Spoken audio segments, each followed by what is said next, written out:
हूं सैयद अखिल, आप देख रहे हैं मेरे साथ परभनी आज तक। चलते आज की सबसे बड़ी और खास खबर के लिए। खास खबर यह है कि अगर परभनी शहर में आप रहते हैं और ऐसी सूरत में अगर आपको किराना सामान खरीदना है तो ऐसी सूरत में फिक्र ना करें।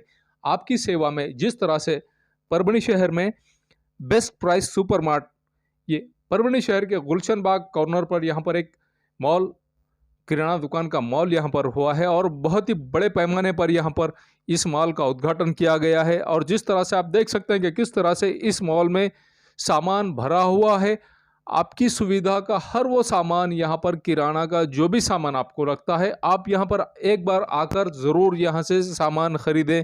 और जिस तरह से आप देख रहे हैं कि किस तरह से इस दुकान में हर तरह का माल पूरी तरह से भरा हुआ है। आपको हर वो चीज़ जो घर में लगेगी वो चीज़ यहाँ पर अवेलेबल है।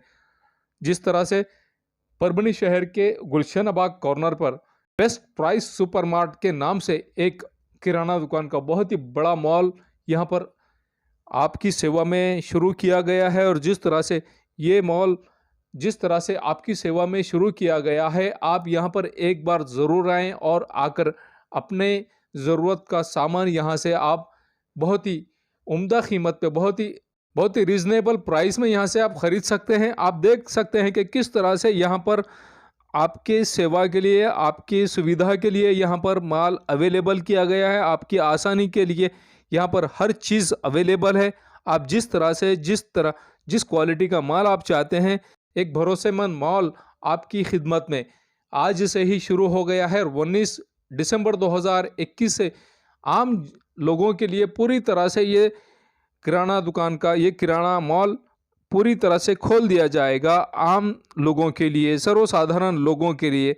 जब भी आपका मन चाहे, जब भी आपका दिल बोले, इस मॉल में आप आ सकते हैं और आकर यहाँ से अपना सामान ले जा सकते हैं। आप देख सकते हैं कि किस तरह से इस मॉल में आपकी सुविधा का, आपके इस्तेमाल का हर सामान यहाँ पर भरा हुआ है।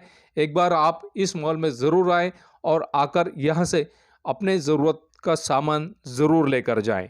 इस मॉल की सबसे ख़ास बात यह है कि परभनी शहर में रहने वाले सभी मसाजिद के इमाम, पेश इमाम और मुअज्जिन साहबान के लिए यहाँ पर कुछ % की डिस्काउंट दी गई है, कुछ % की छूट दी गई है। आप देख सकते हैं कि किस तरह से इस मॉल में जो आपकी ज़रूरत का सामान है, आप रोज़मर्रा की ज़िंदगी में जो भी सामान आपको लगता है, वो हर चीज़ यहाँ पर अवेलेबल है आपकी खिदमत में। ये मॉल 19 दिसंबर 2021 से शुरू किया जाएगा आम लोगों के लिए। इसकी ओपनिंग के लिए फिल्म एक्टर गुल्लू दादा ये भी आने वाले हैं। 19 दिसंबर 2021 से ये मॉल पूरी तरह से आम लोगों के लिए खोल दिया जाएगा। यहाँ पर एक बार ज़रूर आएँ और अपनी ज़रूरत का सामान, रोज़मर्रा में जो भी आपको सामान लगता है, वो हर सामान यहाँ पर अवेलेबल है। और इससे पूरी तरह से फैज़याब हो जाए, पूरी तरह से इससे इस्तेमाल करें अपने घर में। और यकीनी तौर पर एक नंबर की क्वालिटी का माल यहाँ पर बेस्ट प्राइस पर मिल रहा है। आप ज़रूर एक बार यहाँ पर आए और अपने ज़रूरत का सामान यहाँ से लेकर जाएं। मैं डॉक्टर अब्दुल रशीद नदवी मदनी, नायब अमीर शरीयत मराठवाड़ा औरंगाबाद। इस वक्त मैं बेस्ट प्राइस सुपर मार्केट में खड़ा हूँ। आज ईद उल मोमिनीन जो जुमा कहलाता है, आज के दिन इस सुपर मार्केट का इफ्तिताह अमल में आया है और इसके ऑनर्स में जनाब साजिद साहब, जो भाइयों में सबसे बड़े भाई हैं, ये सब मिलकर इन्होंने, और जो इनके भाइयों में मौलाना मोइनुद्दीन साहब कासमी के दामाद भी हैं, इन हजरात ने इस सुपर मार्केट खोलने के का हौसला जिताया है, जो दरअसल इंसानी ज़िंदगी की वो तमाम ज़रूरी अशिया जो घर में आम तौर पर और इंसानों के लिए बाहर ख़ास तौर पर इस्तेमाल होती हैं, उन तमाम को उन्होंने एकजा किया है और उसको नाम सुपर मार्केट का दिया है। ये सुपर मार्केट, इसकी सबसे बड़ी खूबी जो मुझे नज़र आई वो इसके ऑनर जनाब साजिद मियाँ के अंदर दिखाई दी कि जब मैंने उनसे एक बात कही कि यूँ तो नफ़ा सभी लोग कमाते हैं और तिजारत के राह से बहुत से लोग माल भी इकट्ठा करते हैं, लेकिन उन मालों में सबसे बेहतर माल वो होता है जो अच्छे लोगों के जेबों से निकले, लेकिन इसके बदले में जो सामान आप उनकी थैलियों में डालें तो ये नीयत से डालें कि उनकी थैलियों में जाने वाला सामान उसके साथ में कुछ रियायत बरती जाए, उस पैसे से आपके माल में खैर व बरकत पैदा होगी और इसके बदले में वो तो अजर और सवाब तो अल्लाह देगा, अपनी शान शान देगा, लेकिन इसकी बरकत में आप उनके साथ में जो खैर खाई और हमदर्दी और जो कुछ भी उनके साथ में आप रियायत करेंगे उसका अजर व सवाब भी बड़ा होगा। और इंशाअल्लाह मुझे अल्लाह की ज़ात से उम्मीद है कि इन उलमा, हुफ़्फ़ाज़ और अइम्मा की आमद से और उनकी हाज़िरी से और उनके साथ में रियायत से, जिसको हमारे साजिद मियाँ ने बहुत खुश दिली के साथ में कबूल किया है कि हम 5 से 10% की रियायत इन लोगों के साथ में एक्स्ट्रा डिस्काउंट। हाँ, अपने पास ऑलरेडी डिस्काउंट है, इसके अलावा और एक्स्ट्रा डिस्काउंट। हाँ, ये ऑलरेडी उनके पास में डिस्काउंट है, उसके अलावा यानी एक्स्ट्रा डिस्काउंट जो है वो देंगे, ये वादा उन्होंने किया है। इससे इंशाअल्लाह बहुत खैर व बरकत इस मॉल में होगा। 17 दिसंबर बरोज़ जुमा के दिन बाद नमाज जुमा bestprice.com सुपरमार्ट का इफ्तिताह हुआ है। तमाम ही मराठवाड़े के उलमा इकराम, खुसूसी तौर पर मुफ्ती मोइज़ुद्दीन साहब फ़ारूक़ी अमीर शरीयत मराठवाड़ा और डॉक्टर अब्दुल रशीद मदनी साहब नायब अमीर शरीयत मराठवाड़ा औरंगाबाद से आए थे और इसी तरह शहर परभनी के बहुत सारे उलमा इकराम आए थे और ये bestprice.com का इब्तिदा किया गया है दुआ के ज़रिए से और कुछ बैनात भी हुई है और परभनी के लिए खुश आमद है।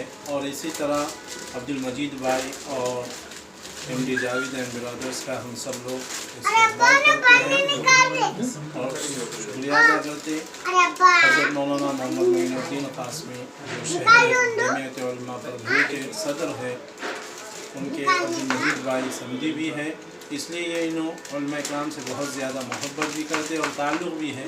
इससे आप पता लगा सकते हैं कि अब्दुल मजीद भाई ने ये ऐलान किया है कि उलमा इकराम को अल्हम्दुलिल्लाह यहाँ पर तो हर गाहक को डिस्काउंट है और खुसूसन उलमा इकराम के लिए उससे भी ज़्यादा 5 या 10% आम लोगों से ज़्यादा डिस्काउंट देंगे। अस्सलाम वालेकुम रहमतुल्लाहि व बरकातुहू। 17 दिसंबर को बेस्ट आम उलमा इकराम से हुई है और इन्होंने आकर यहाँ पर कुरान और दुआ के एतबार से इसकी इब्तिदा की है और हमारे से गुजारिश है उलमा हज़रात और जितने भी इमाम और मौज़न हैं इनको 5 या 10% हम इनको देना चाहते हैं हमारी तरफ से डिस्काउंट। अस्सलाम वालेकुम रहमतुल्लाहि व बरकातुहू। आज जो बेस्ट प्राइस सुपर मार्केट की जो इब्तिदा हुई है, मराठवाड़े से सभी उलमा इकराम परभनी तशरीफ़ लाए हुए थे। आज जो हमारे बेस्ट प्राइस सुपर मार्केट के जो ऑनर है साजिद भाई दरगाह रोड वाले और जावेद एंड ब्रदर्स की तरफ से आज ये उलमा इकराम की जो है आज इफ्तिदा की ओपनिंग रखी वाली थी। इस मौके पर परभनी शहर के तमाम ज़िम्मेदार शख्सियत जो आलिम है, हाफिज़ है, मुफ्ती साहब है, जो मस्जिद के इमामत है, ये मौज़न साहब है, सभी आज यहाँ पर तशरीफ़ लाए हुए थे। आज परभनी शहर के आरा टावर के करीब लोकशाही संस्था के ऑफिस पर कांग्रेस नेता अतीकुर रहमान साहब इनकी जानिब से उन लोगों का सत्कार किया गया है जो लोग मजलिस विफाकुल आइम्मा से ताल्लुक़ रखते हैं। इन सभी लोगों को बुलाकर इनके लोकशाही संस्थान के ऑफिस पर बुलाकर इनका सत्कार किया गया और सत्कार इस तरह से किया गया है तारीफ़ के काबिल काम है। मजलिस विफाकुल आइम्मा के मराठवाड़ा अध्यक्ष मौलाना ज़हीर अब्बास साहब और परभनी ज़िला अध्यक्ष मुफ्ती मूसा साहब, उसी के साथ में परभनी शहर अध्यक्ष मौलाना खुद्दूस साहब इनको जो जिम्मेदारी दी गई है मराठवाड़ा के सदर के तौर पर और परभनी ज़िले के सदर के तौर पर और परभनी शहर के सदर के तौर पर, जिस तरह से इन 3 लोगों के कंधे पर जो जिम्मेदारी दी गई है और मजलिस विफाकुल आइम्मा के ज़िम्मेदार लोग जिस तरह से यहाँ पर परभनी आए और परभनी आने के बाद में इन्होंने जिस तरह से इन लोगों से डिस्कशन किया और डिस्कशन करने के बाद में मुस्लिम समाज में जिस तरह की दुविधाएं हो रही हैं, जिस तरह की परेशानियों का मुसलमानों को सामना करना पड़ रहा है, जिस परेशानी से मुसलमानों को गुजरना पड़ रहा है, अब ये परेशानियों को पूरी तरह से ख़त्म करना है और मुस्लिम समाज के लिए एक अच्छा संगठन तैयार करना है और हम कहाँ पर कम गिर रहे हैं इस बारे में भी बात हुई है। और जिस तरह से मुस्लिम समाज को जागरूक होना बहुत ज़रूरी है कि मुस्लिम समाज को सिर्फ पॉलिटिकल ही नहीं, मुस्लिम समाज को अपने समाज की फलाह और बहबूदी के लिए कौन से अच्छे काम करना है और किस तरह से मुस्लिम समाज के नौजवान लड़कियों और लड़कों के फलाह और बहबूदी के काम करना है।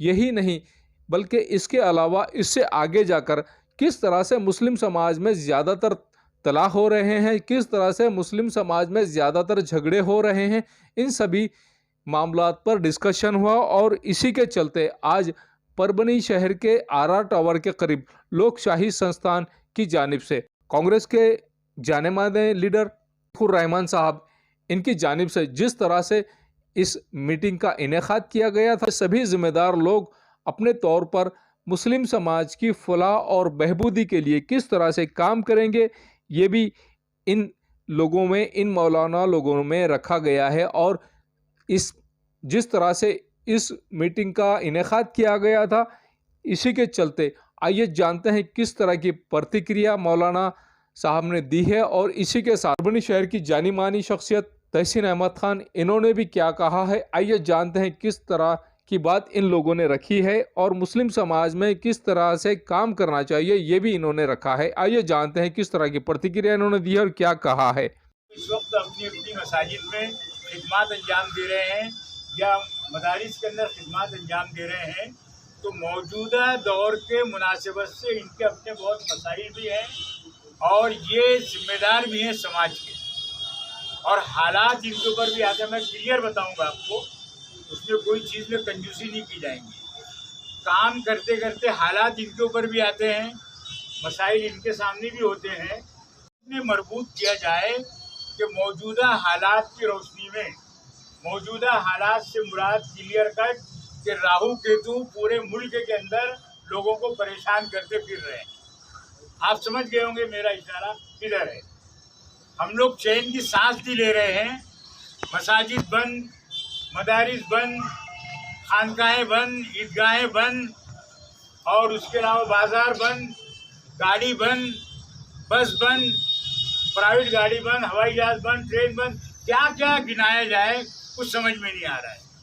ऐसे हालात में कुछ और हमारे दरमियान में लोग हैं जो बाकायदा हमको ब्रीफ कर रहे हैं कि अब देखो, ये 4 साल से मैं सुन रहा हूँ तहसील भाई, 4 साल से बात सुनने में आ रही है कि 24 का इलेक्शन होगा, उसके बाद कोई इलेक्शन होने वाला नहीं। अबे तू क्यों फिक्र कर रहा है अल्लाह के बंदे, तू क्यों फिक्र कर रहा है।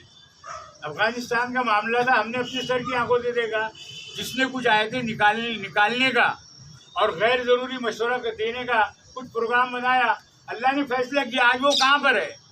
तो 24 में क्या होगा, हम इससे न डरे थे, न हमारे दिल में कल डर था, न आज डर है और न कल डर रहेगा।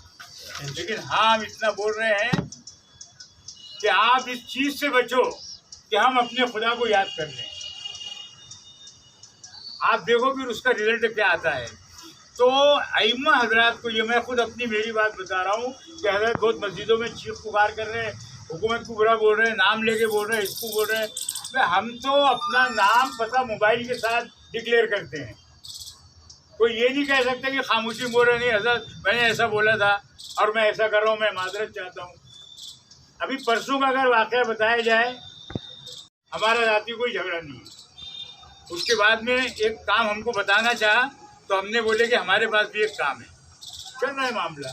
हम ये चाहते हैं कि अपने उलमा अइम्मा को जमा करके उनके अंदर पहले तो वो जिम्मेदारी, वो इल्म जो उन्होंने सीखा है, वो इल्म उनको इस बात की तालीम देता है, ताकीद करता है कि जालिम और जाबिर बादशाह के सामने वो रब कायनात के पैगाम को और जनाब मोहम्मद रसूलुल्लाह सल्लल्लाहु अलैहि वसल्लम की तालीमात को बग़ैर कम ज़्यादा किए पेश करें।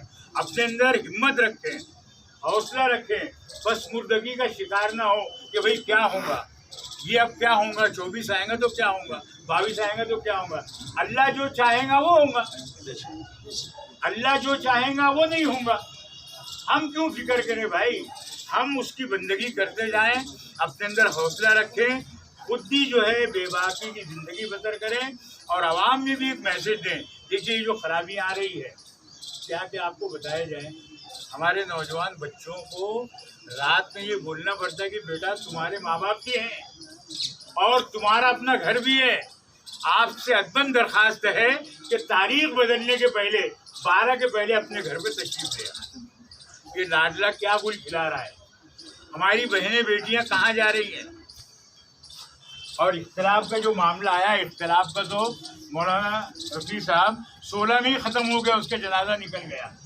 इस वक्त हम ला इलाहा इल्लल्लाह मोहम्मद रसूलुल्लाह सल्लल्लाहु अलैहि वसल्लम की बुनियाद पर, हमारी कोई जमात नहीं, सारी जमातें हमारी, हम सब एक हैं, एक से एक हैं और इंशाअल्लाह एक रहेंगे। अब हमारे पास कोई इख्तिलाफ नहीं है। परसों का बंद हुआ रज़ा अकेडमी का, तो IB वाले बोले ये क्या मामला है, इनके ऊपर पाबंदी लगाना पड़ेगी। अधिकारी आया, मैं बोला बेटे पहले तो हम सब अलग अलग थे, लकड़ियाँ जो घूमते थे ना गली में बांध के बेचते थे, क्या बोलते गट्ठा, अलग अलग थे, तुम तोड़ डालते थे।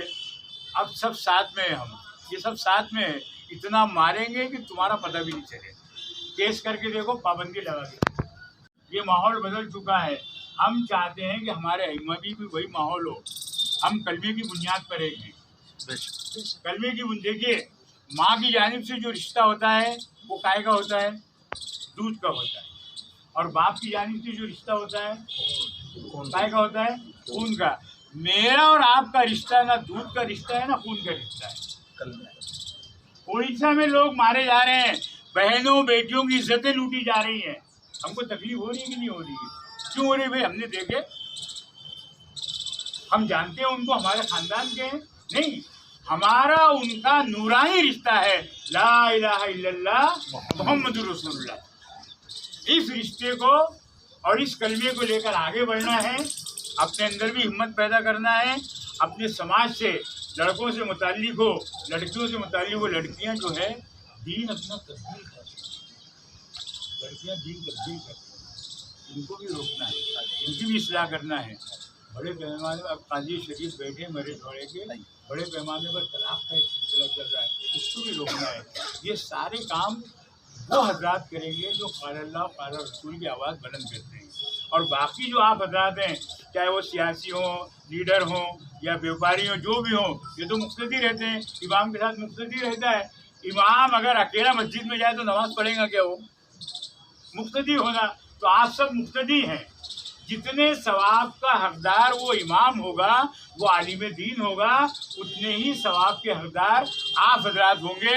हमारी बड़ी मुख्तसर ज़िंदगी है, ज़बरदस्ती हमको वो लगाया जा रहा है। क्या काय को वास्ते हमदर्दी कर रहे भाई? कोई भरोसा नहीं किसका कब कौन रवाना हो जाए। जितनी ज़िंदगी मिली है उतनी ज़िंदगी अल्लाह का शुक्र अदा करें और कौम व मिल्लत की खिदमत करने में, अल्लाह के दीन को अल्लाह के बंदों तक पहुंचाने में, अपने अंदर हौसला बुलंद करने में, लोगों में हौसला बुलंद करने में हम आगे बढ़ें। हमारा प्रोग्राम उलमा इम्मा के अलावा नौजवानों में भी है, आम हज़रात आम अहबाब में भी है, और बहनों बेटियों के अंदर भी हम इस खिदमत को अंजाम देना चाहते हैं। अगर आप हज़रात का ताउन रहा तो इंशाअल्लाह इस एतबार से हमारे पास ये कोई सियासी जमात या कोई किसी का विंग नहीं है, कोई किसी की बी टीम नहीं है हमारे पास, सब ए टीम है और ओपन है बिल्कुल। बी टीम का तस्वुर हमारे पास नहीं है। हम ये उलमा इम्मा को साथ में लेकर के इस काम को कर रहे हैं और आपसे ताउन की दरख्वास्त कर रहे हैं। परवनी शहर के लिए हमने मौलाना ज़हीर अब्बास कासमी साहब को जिम्मेदारी दी है, मुफ्ती मूसा कासमी साहब को जिम्मेदारी दी है। अभी हज़रात से तवक्को है कि ये इस ज़िले के अंदर इस सारी यूनिट को कायम करें। हमारे पास औरंगाबाद ज़िले में यूनिट कायम है, शहर के अंदर कायम है। हम इसको पहली फुर्सत में मराठवाड़ा सतह पर और उसके बाद हम महाराष्ट्र लेवल पर इन सारे हजरात को जोड़ करके एक काम को अंजाम देना चाह रहे हैं। हालात का मुकाबला उन्होंने कैसा किया, हालात को कैसे तब्दील किया, वो कैसे न घबराए और बग़ैर किसी डर और खौफ के ज़ालिमों और हुक्मरानों के सामने कैसे अपनी बात को रखा, ये हमारा एक माजी की तारीख़ है। और मैं आपको अपने मराठवाड़ा की तारीख़ में भी इस पर तफसील बता सकता हूँ कि हमारे इस इलाके के उलमा ने बड़ी खिदमत अंजाम दिया। चूँकि मौलाना अब्दुल हमीद नौमानी अगरचे कि हमारे इलाके के नहीं है, लेकिन मैं आपको एक बात बताता चलूँ कि मौलाना अब्दुल हमीद नौमानी रहमतुल्लाहि अलैह की इस इलाके में भी खिदमत की। 2 साल मौलाना ने औरंगाबाद में बाकायदा बच्चों को तालीम दी है और वहाँ से निज़ामाबाद जो है तो जामिया सालिहा किसी यूनिवर्सिटी में कॉलेज में नौमानी साहब ने बाकायदा तदरीस की खिदमत अंजाम दी। मतलब कि उनकी यहाँ बहुत बड़ी खिदमत रही है। तो अब जो है ज़ाहिर बात है कि हमारा हालात के हिसाब से हालात बिगड़ रहे हैं। हम ये चाहते हैं कि हमारे सबसे पहले तो हमारे उलमा भी इत्तेहाद, इसीलिए मरकज़ी मजलिस वफ़ाक़ुल उलमा का हमने उसूल और ज़ाब्ते में ये बात रखी है कि जो लोग मेजॉरिटी में रहेंगे उसका सदर रहेगा और जो लोग सेकंड पोजीशन पर आएंगे वो नायब सदर रहेगा। अगर हम देवबंद से जो है ताल्लुक़ रखने वाले या है अगर ज़्यादा मेजॉरिटी में सदर हमारा रहेगा तो नायब सदर बरेलवी रहेगा और एक नायब सदर जो है अहले हदीस के रहेगा, कोई शाफ़ी है तो वो भी रहेगा। मतलब हमारे सब लोगों को हम मुत्तहिद करना चाहते हैं और आपस में इत्तेहाद के साथ हालात का मुकाबला करना हमारी वक्त की ज़रूरत है। दूसरी बात यह है कि सिर्फ उलमा ही कुछ काम नहीं कर सकते जब तक कि मुक्तदी ना हो। इमाम अगर नमाज़ बांधेगा तो उसकी जमात की नमाज़ नहीं होगी, वो उसकी इंफरादी नमाज होगी। इसलिए हम ये चाहते हैं कि मरकज़ी मजलिस वफ़ाक़ुल उलमा से ऐसे बासलाहियत लोग जो इस्लाम का शऊर रखते हैं और कौम और मिल्लत का दर्द उनके दिलों के अंदर है, तालीम याफ्ता हो ना हो एक अलग बात है, लेकिन शऊर उनके अंदर है, वो शऊर रखते हैं। ऐसे लोगों को हमने उसके अंदर बाकायदा शामिल करने के लिए बाकायदा यह जो है तो मेंशन किया है और उसके लिए एक बाकायदा ग्रुप जो है तश्कील दिया है, वो है MUF मुस्लिम यूनाइटेड फोरम। तीसरी बात जो है हमारे पास जो है तो चूँकि ख़वातीन भी हमारे माशरे का हिस्सा है, निस्फ़ इंसानियत करार दिया गया उसको, उनके अंदर भी काम की ज़रूरत है क्योंकि बिगाड़ वहाँ से आता है ज़्यादा और वहाँ पर इस्लाह की ज़्यादा ज़रूरत होती है। मैं आपको बताऊँ कि 3 सालों में पूरे मुल्क में 40,000 बच्चियाँ इब्तिदा का शिकार हुई हैं। 40,000 का फिगर है टाइम्स ऑफ इंडिया की रिपोर्ट। ये जो गई है तो इनकी पूरी अब नस्लें देखिए कहाँ जाने वाली हैं। अब इनको बचाने के लिए हम जहाँ मेहनत करेंगे वहीं ख़वातीन की ज़रूरत नहीं है। हम इंशाअल्लाह फ्यूचर में मुस्तक़बिल में वुमेन सेल भी जो है कायम करने वाले हैं और इसमें सारी ही कौम के हमदर्दों से हम ताउन लेने वाले हैं। तो ये जो मरकज़ी मजलिस वफ़ाक़ुल उलमा वल अइम्मा है, एक और अहम बात इसमें हमारे को जो है आज वक्त में बोलना मुनासिब मैं ज़रूरी समझता हूँ ये आज मुसलमानों में इख्तलाफात और झगड़े और जो है तो ऐसी बातें हो सकती हैं कि अदालत के अंदर चुकी हैं। हम ये चाहते कि उलमा काउंसलिंग सेंटर शुरू करें, इफ़हाम और तफ़हीम के मराकिज़। हमारे मामलात को वहाँ जो है जैसे हमारे साथ किसी ज़माने में किया हम वही हमारे मुकदमात बन सकते। अगर हमारे काउंसलिंग सेंटर में नहीं होता तो हमारे शहर का गाँव रुक जाए, मतलब वहाँ पर भी अगर नहीं होता तो फिर हमारे इलाके का जो गाँव रुक जाए। मिसाल के तौर पर मराठवाड़ा जैसे अदालतों का स्टेटस है कि लोअर कोर्ट है, जो सेशन कोर्ट है या फिर हाई कोर्ट है या सुप्रीम कोर्ट जो भी है, तो हम इसको तदरीज के साथ है ताकि जो है कोई भी मामला हमारा जो है तो अदालतों में न पहुँचने पाए, वो यही हल हो और हमारे जो है कौम के लोग उसको हल करने की कोशिश करें। दूसरे कि कौम में तालीम की बेदारी के लिए उलमा को मैदान में आना पड़ेगा। तो मतलब ये है कि इशूज़ बहुत सारे हैं, मसाइल हमारे बहुत ज़्यादा है। कल हम दाग दाग शुद्ध कुम्बा तुझा तुझा नहीं, हमारा पूरा जिस्म लहू लहान हो चुका है। अब कहाँ कहाँ पर जो है तो कपास रखते रहेंगे, ये तो बहुत बड़ी बात है। तफसीलात में जाना भी नहीं है मुझे और बच्चों को मौका भी नहीं है। और मौलाना अब्दुल कादिर साहब हमारे बुजुर्ग आदमी यहाँ पर बैठे हुए हैं, हम ये चाहे हम उनके सामने ज़्यादा जो बोलना मुनासिब नहीं है, लेकिन जो है बाहर चंद बातें क्योंकि हाफिज़ इकबाल अंसारी साहब हमारे कागजात सब हैं मरकज़ी मजलिस वफ़ाक़ुल अइम्मा के, उन्होंने तफसीलात हमारे सामने रखी है और चंद बातें जो ज़रूरत थी वो मैंने आप हज़रात के सामने रखी है। हम आपसे अपील और दरख्वास्त करते हैं कि आप इसके पैगाम को और लोगों तक पहुँचाएँ। हर मस्जिद से हमारा पैगाम आम होना चाहिए। हर मस्जिद में ये बात हो कि मुसलमान किसी भी मामले में पहले हमारे पास जो है काउंसलिंग सेंटर में वहाँ बैठ कर हल करें, नहीं होता तो बाद में देखा जाएगा क्या होगा। हमारे उलमा इंशाअल्लाह काम करने के लिए तैयार हैं। तो बहरहाल के बहुत सारी तफसीलात को छोड़ते हुए मैं आखिर में सदर जलसा जनाब तहसीन अहमद खान साहब से दरख्वास्त करता हूँ कि वो अपने सदारती कलिमात से जो है तो मतलब हम लोगों को जो है तो मौका दें और सदारती कलिमात जो से हमको जो महसूस करना है। जनाब तहसीन अहमद खान जो आते हैं आज से बरकत और आपसे मुक़द्दस बात है। उलमा लोग हमारे माशरे के बड़े सरमाया। ऐसा मैं ये कहना चाहता हूँ कि मौलाना साहब ने 3 रिश्ते बताया तो पहली बार मैंने सुना। एक माँ की तरफ से होता है दूध का रिश्ता, एक बाप की तरफ से होता है खून का रिश्ता, एक रसूलुल्लाह सल्लल्लाहु अलैहि वसल्लम की तरफ से एक रिश्ता ईमान, एक चौथा रिश्ते के बुनियाद पे मुझे सदर बना दिया है। बड़ी अजीब बात है मलिक साहब। आज मैडम नहीं आए जो पकड़ के मुझे सदर बना दिया। बस ऐसा चलो अल्लाह का शुक्र है कि आप लोगों के सामने बात करने का भी मुझे मौका मिला। इमाम की बहुत बड़ी हैसियत, हमारा अमीर है, इमाम की हैसियत है। सिर्फ नमाज़ पढ़ाने के वक्त की मुझे लगता है इमाम की जिम्मेदारी नहीं है, उसके सारे मोहल्ले की, सारे मुख्तदी की, उनकी सारी अच्छाइयों बुराइयों की भी जिम्मेदारी इमाम की। मुझे ऐसा लगता है कि इमाम साहब लोगों ने भी इस जिम्मेदारी को समझना चाहिए। सबसे पहले वक्त की पाबंदी, आपने वक्त की पाबंदी का हमेशा यहाँ से शुरू होना। मैं कुछ सिखाने के लिए नहीं बात कर रहा, लेकिन एक जनरल प्रैक्टिकल में बात कर रहा हूँ जो हमारे जैसे लोगों को जो समझ में आती है बात कि जितने मुख्तदी है, जितने अमान है, जितने इमाम है, साहब लोग हैं, इन लोगों ने भी ये हफ्ते में एक बार अपना इज्तिमा करना चाहिए।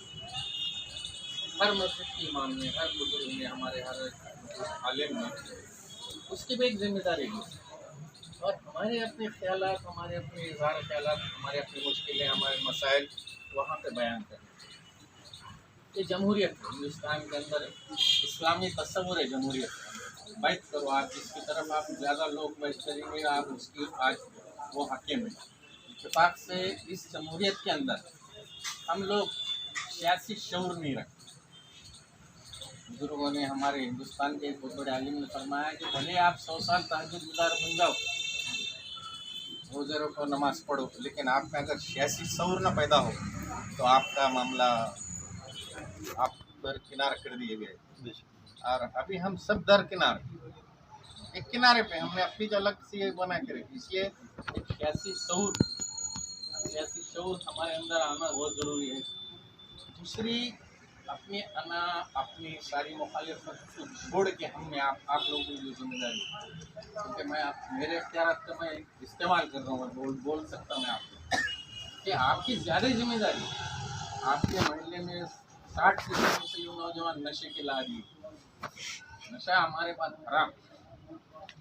आपके मोहल्ले में ब्याज भट्टे के धंधे मुसलमान के बच्चे कर रहे, लोग कर रहे, ये जिम्मेदारी, अखलाक की जिम्मेदारी आपकी।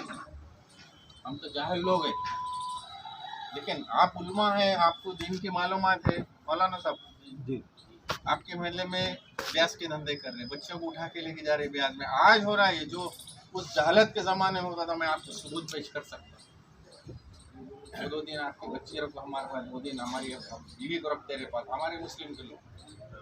तो ये जो माशरे की बिगाड़ है, इसके ऊपर हमारे को काम ज़्यादा होना चाहिए। बहुत सारी बातें, बड़ी बड़ी बातें हैं, लेकिन मुझे ऐसा लगता है अपनी तालीम की तरफ तवज्जो हों। अगर हमने आला तालीम न ली, हमारे ऑफिसर्स हमारे बच्चे न बने, ऐवानों में हमारे लोग ना आए, तो हमारी कौन सुनने वाला है जमहूरियत के अंदर? हम अपने प्रोग्राम लेंगे, फूलहार करेंगे, ये तरीक़ा भी अच्छा नहीं। फूलहार का तरीक़ा है तो काफिरों का तरीक़ा। कहीं अपने पास लिखा हुआ नहीं है फूला हारा शाला पीला उड़ाने का, ये भी तरीक़ा अच्छी नहीं है, बिद्दत है। हमारा सॉलिड है कि तुम आला तालीम हासिल करो, वही सफ़ों में आओ, हुकूमत के ऐवानों में आओ, तुम्हारे बच्चे नौजवान ऑफिसर्स बनो। आज वक्त, मैं बोलता हूँ मौलाना साहब, वक्त बोर्ड 1 लाख एकड़ जमीन है महाराष्ट्र के अंदर वो बोर्ड की। महाराष्ट्र का जितना बजट नहीं है, अगर वो जमीन की कीमत निकाले तो आज मुसलमानों की 1 लाख एकड़, उसके ऊपर सीओ अपॉइंट होता है, चीफ एग्जीक्यूटिव ऑफिसर। इसमें 1995 के बिहार के इसमें है कि वो मुसलमान होना चाहिए और उसकी जो सैलरी का जो स्केल है वो 7,000 से ऊपर होना चाहिए, यानी डिप्टी कलेक्टर के रैंक का होना चाहिए। अफसोस 3 करोड़, 3.5 करोड़, 4 करोड़ मुसलमान हैं हिंदुस्तान, अपने महाराष्ट्र में, लेकिन एक ऑफिसर नहीं है आपके पास। तो आप क्या लड़ेंगे और क्या करते बैठिएगा, क्या फैसले देते? एक ऑफिसर है मलिक साहब, एक क्लर्क था मंत्रालय की बेस का, वो एलिवेट होते होते प्रमोशन होते बुढ़ा हो गया, रिटायर हो गया, वो स्केल में आ गया 7,000, उसको ला के बिठा दिए। आपके को मैनेज तो करना पड़ेगा, तो ये कम से कम हम लोगों को इसमें काम करो, अच्छी तालीम से पढ़ा के, जो आसान काम नहीं है, इसके लिए बहुत मुश्किल का काम है। हम आसान काम करना चाहते ज़्यादा, हमको मुश्किल काम करना पड़ेगा। और जब तक हम मुश्किल में काम करेंगे, अगर मैं एक छोटा सा आपको बात बोल के मेरा हिस्सा खत्म करता, हमारे ऑफिसर थे यूपी बिहार के, आते थे, आए थे इंडियन फॉरेस्ट सर्विस, राजपूत वगैरह, बंद कर नहीं तुम्हारे भी ज्यादा उन्हें भी ऑफिसर, मेरा उनके साथ खटक नाम है। वो बोलते थे कि तुम साले मुसलमान आईडी है, बेवकूफ है, इसलिए तुम आगे नहीं आते। हम बोलते थे तुम साले हमारे साथ कास्टिज्म करते। इसके ऊपर हमारी झगड़ा होता। तो मेरा अच्छा दोस्त था एक नवीन सिंह। एक दिन की बात है, हम लोग सुबह दिसंबर के महीने में नागपुर का स्टेशन था, हम सुबह में 7 बजे गाड़ी लेके निकले। तो रास्ते में ये बनता रास्ता में दहरी की तरफ से जा रहे थे। तो सुबह में 7 बजे फजर की नमाज पढ़ के हमारा भाई एक कोट वोट पहन के साइकिल के ऊपर ये बड़ा रोटी का डब्बा रख के निकला बेचारा। अब फिर मैंने भी क्या करा, मेरी गाड़ी उसके समय चला रहा था, उसके साथ ले रहा, तो 40 की स्पीड में गाड़ी चल रही थी। 40 की स्पीड में गाड़ी चल रही थी। तो बहुत देर तक मैंने उसको सताया, थोड़ा सा मेरा मूड जरा सताने का भी रहता है, लेकिन वो भगा सॉलिड बच्चा। तो मैंने हमारे साहब को बोला, हमारे बच्चे ये देख, मन यार इतनी मेहनत कर रहा हमारा मुसलमान का बच्चा, तो बोलता साले हमारे लोग मेहनत नहीं करते। सुबह 6 बजे उठ के निकला हो, ये बड़ा पीछे डब्बा साइकिल के ऊपर, और वो झरी में जाके बेचना चाहता। मैंने बोला ये तो अब इसका आंसर नहीं है उसके पास। तो उसने बोला अरे बेवकूफ, ये इंसान कहाँ है, ये तो जानवर है, ये पेट भरने के लिए कर रहा।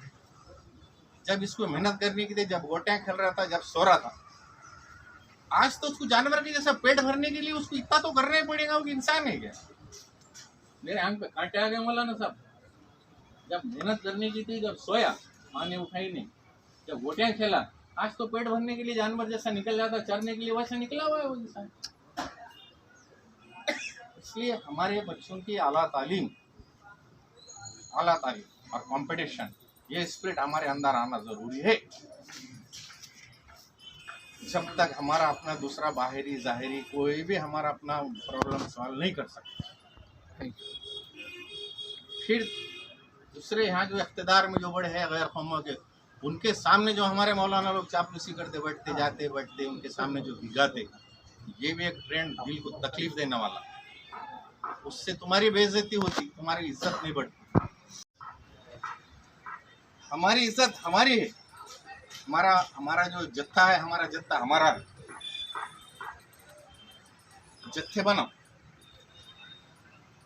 मुझे लगता है मैं ज़रा ज़्यादा बोल गया, लेकिन अभी मौलाना इतने लोग मुझे मिलने वाले नहीं, और मुश्किल से आप मुझे सदर भी बना देंगे।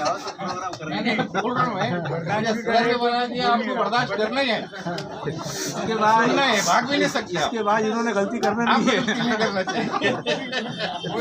लेकिन मैं दिल की बात, हमने हमारे हमने एक बेड़ा उठाए। मदरसे तो आपके सारों बंदे, रिश्ता देने वाला अल्लाह, दीन की तालीम देने वाला अल्लाह ताला है। हमने एक स्कूल खोले, मदरसा इंग्लिश स्कूल क्वींस का। उसमें हम एक क्लास में 40 बच्चे रखते। 40 बच्चों में 20 बच्चे हमारे, मौलाना साहब का भी बच्चा पढ़ के गया वहाँ। आप बोलिए ज़रा, हमारा कंपटीशन गैर कौमों से दुनियादारी के अंदर। हमारे पास दिनियत का भी काम होता है, इंग्लिश स्कूल ऐसा है, लेकिन गैर कौम के 50% बच्चे हैं और हमारे 50%। और माशाल्लाह से आज कम से कम 20-22 साल हो रहे, वो 20-20 बच्चे हम इज्जत से, शान से, विखार से इस समाज के, इस देश के, अपने लोगों के, कौम के खिदमत के लिए रहते हैं। आतिफ सेठ के बच्चे, मौलाना साहब आपके बच्चे थे ना, मुँह से बोलिए ना, आप बोलिए ना। हाँ, अच्छे पढ़े ना। अब आप मौलाना दूसरों के बच्चे ला के आप स्कूलों में मदरसे में पढ़ा रहे, आपके बच्चों को क्यों पढ़ा आपने इंग्लिश स्कूल में? हालात के प्रश्न, हालात के प्रश्न। क्यों दूसरों के बच्चे बच्चे नहीं है क्या? जरा एक मर्तबा आप हमारे मदरसे में आके देखिए, जो बच्चे मेरे पास भाई सवाल मेरा पूछ रहा हूँ मैं मेरा सवाल पूछ रहा हूँ, क्योंकि वो जरूरत महसूस करे आपने। नहीं, वो सारे बच्चे स्कूल पढ़ रहे हैं। हमारे बच्चों को आला तालीम की जरूरत है। मैं आपको क्रिटिसिज्म नहीं कर रहा, वो वक्त की जरूरत है। आपने उस बात को पहचाने, वैसा हर माँ बाप ने अपने बाप पहचाने उस बात को, और हमने हमारी इज्जत से, हमारी अपनी शनाख्त के साथ, हमारी पहचान के साथ हमने इज्जत से, शान से ज़िंदगी गुजारना। हिंदुस्तान में हम मांगते क्या? हमको क्या कारखाने होना, बड़े बड़े हुकूमत होना, क्या चीफ मिनिस्टर बनना है क्या? अरे हमको हमारी पहचानात, हमारी शनाख्त के, हमारी इज्जत के साथ, हमारे ईमान के साथ जीने का हक, सिर्फ इतनी सी बात है। मगर उसके लिए तो तुम्हारे को मेहनत करना पड़ेगा, ऐसा कोई देने वाला नहीं जालिमों के अंदर। तो इंशाअल्लाह ताला ये बात रखा मैंने भी, मेरी भी एक नाफिस बात, और इसको भी थोड़ा सा आपके वफाक के अंदर एक जुमला हमारा भी अंदर ऐड करेंगे इंशाअल्लाह। हमारी इज्जत से, हमारी शनाख्त के साथ, हमारी इंफरादियत के साथ हमको यहाँ जिंदगी गुजारने का हक होना। ये न्यूज़ कवर किया हमारे परभणी आज तक के कार्यकारी संपादक बाबरुद्दीन सिद्दीकी, 24/7 माझा महाराष्ट्र न्यूज़ चैनल के कार्यकारी संपादक सत्तार खान पठान, परभणी टुडे के कार्यकारी संपादक रियाज कुरैशी, परभणी आज तक के जिला प्रतिनिधि सैयद मुबीन, इन्होंने मिलकर आप हमारे चैनल को सब्सक्राइब करें। सब्सक्राइब करने के बाद बेल आइकन का बटन ज़रूर दबाएं। उसी के साथ आप हमारे चैनल को लाइक करें, शेयर करें और कमेंट करना ना भूलें। आप हमें Facebook, Twitter, Instagram, Telegram, WhatsApp और यूट्यूब पर भी फॉलो कर सकते हैं। आपको हमारी न्यूज़ किस तरह से पसंद आ रही है, हमें आपके कमेंट्स की बहुत ज़रूरत है। आपके कमेंट्स जिस तरह के भी रहेंगे, आप हमारे न्यूज़ पर कमेंट्स ज़रूर करें। और मुझे दीजिए इजाज़त। जय हिंद। Seva multi speciality hospital, Subhash road, सामान्य रुग्णालय समोर, परभणी। 24 तास सेवा उपलब्ध। हॉस्पिटलमध्ये डॉक्टर सय्यद शाहिद युसूफ, MBBS डी कॉर्ड हे केअर हॉस्पिटल हैदराबाद येथील सुप्रसिद्ध कार्डिओलॉजिस्ट दररोज सेवा देतील। Doctor Dhond Santosh R, MBBS DNB हृदयरोग व मधुमेह तज्ञ उपलब्ध राहतील। Doctor Gazala Mujahid Khan, MBBS DGO व doctor Neha Nagargoje, MBBS DGO या स्त्रीरोग व प्रसूतीपूर्व सेवा देतील। रुग्णालयात सुसज्ज ऑपरेशन थिएटर असून यामध्ये सर्व प्रकारच्या पोटाच्या शस्त्रक्रिया व सर्व हाडांशी संबंधित शस्त्रक्रिया करण्याची सोय 24 तास उपलब्ध। त्याचप्रमाणे मल्टी पॅरामोनिल व सेंट्रल OT लाईन याने सज्ज ICU सेवा। अधिक माहितीसाठी 7058646372। सेवा multi speciality hospital, Subhash road, सामान्य रुग्णालय समोर, परभणी। मिर्जा मेस, सुबेदार नगर, डिपो के पास, परभणी। अगर आप परभणी शहर में रहते हैं और घर के खाने का लुत्फ लेना है तो संपर्क जरूर करें मिर्जा में, सुबेदार नगर, डिपो के पास, परभणी। घर पहुंच सेवा खाने के टिफिन के लिए जरूर संपर्क करें। मोबाइल क्रमांक 8830266947। एयरफिटर, उड़ान पुल के पास, अनुषा टैकिस के सामने, गंगाखेड़ रोड, परभणी। 24 तास सेवा। अगर आपकी गाड़ी किसी भी जगह पर, परभणी शहर के किसी की भी जगह पर पंक्चर हो रही है तो आप टेंशन ना लें, ये नंबर पर फ़ोन करें। 24 घंटे सेवा उपलब्ध है। सैयद शकील, सैयद इस्माइल, संपर्क ज़रूर करें। समीर टेंट हाउस, कुदरती कॉर्नर, कादराबाद प्लॉट, परभणी। हमारे पास तरह के प्रोग्राम के लिए सामान किराए पर मिलेगा। शादी, एंगेजमेंट, चिल्ला जैसे सभी प्रोग्राम के लिए संपर्क करें सैयद मुज्जमिल। मोबाइल क्रमांक 9766683126। मोहम्मद अकबर का Janata aluminium, Padola colony, Subedar Nagar, Dargah road, Parbhani. हमारे पास aluminium partition, sliding windows, glass work, composite panel, aluminium doors, cupboards तैयार और फिट करके सबसे कम कीमत में मिलेंगे। एक बार संपर्क जरूर करें मोहम्मद अकबर। मोबाइल क्रमांक 9890232128। SBS इंग्लिश स्पीकिंग क्लासेस, मासूम कॉलोनी, दरगाह रोड, परभणी। अगर आप घर बैठे इंग्लिश में बात करना सीखना है तो आज ही कांटेक्ट करें SBS English speaking classes. Mobile number 9823797828। महबूब पार्क फंक्शन हॉल, मनसब नगर, जाम पारवा गेट, दरगाह रोड, परभणी। शादी हो या एंगेजमेंट, चिल्ला हो या जुमागी, मीटिंग हो या फिर कुछ और, परभणी में तो भैया सिर्फ एक ही नाम, महबूब पार्क फंक्शन हॉल, मनसब नगर, जाम पारवा गेट, दरगाह रोड, परभणी। बुकिंग शुरू है। Mobile number 9960569383, 8421903333। इसके साथ ही 9822829035। हाजी महबूब अंसारी। याद रहे, आप हर तरह के प्रोग्राम हमारे फंक्शन हॉल में मनाएं। आज ही अपने प्रोग्राम की बुकिंग करें। क्वालिटी की तलाश यहाँ खत्म। King of belts, Shaniwar Bazar के पास, Nanalpeth corner, Parbhani. Ladies purse, school bag, original leather belt, कमर belt, wallet, body spray, perfume और भी बहुत कुछ। एक बार जरूर आए। किंग ऑफ बेल्ट, शनिवार बाजार, नानलपेट कॉर्नर, परभणी। परभणी शहर में अगर आपको किसी भी तरह के प्रोग्राम करना हो तो फिक्र ना करें। फा फंक्शन हॉल, दरगाह के सामने, हजरत सैयद शाह तुराबुल हक दरगाह के पास, परभणी। बहुत ही कम दामों में बुकिंग के लिए आज ही संपर्क करें। शेख साजिद 9850237549। इसी के साथ शेख फाजिद 9970463928। आपके घर में शादी हो या जुमागी, चिल्ला हो या कुछ और, फा फंक्शन हॉल आपके लिए। एक बार जरूर आए।